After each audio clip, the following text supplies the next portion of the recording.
kaay ma génnee le message bu ministre de la justice garde des Sceaux muy Ismaïla Madior Fall yónnee pour wan la cruauté de Ismaïla Madior Fall sa brutalité sa méchanceté sa haine mu génnee ko message bi Ismaïla Madior Fall ne ko xam naa ni deful dara elle est innocente mais man maa ordonné nga arrêté ko te na nga arrêté tous les coordonnateurs de la JPS de ton ressort maanaam bu Tamba ak bu Kédougou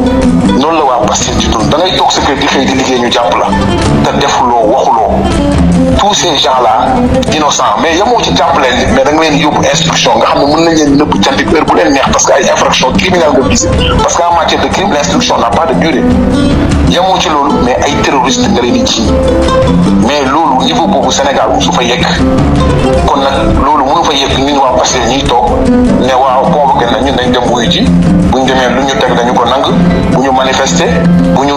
kaas bu ñu bind bu ñu wax bu ñu def désobéissance bu ñu exilé wu léegi après ñu toog ñu def résignation totale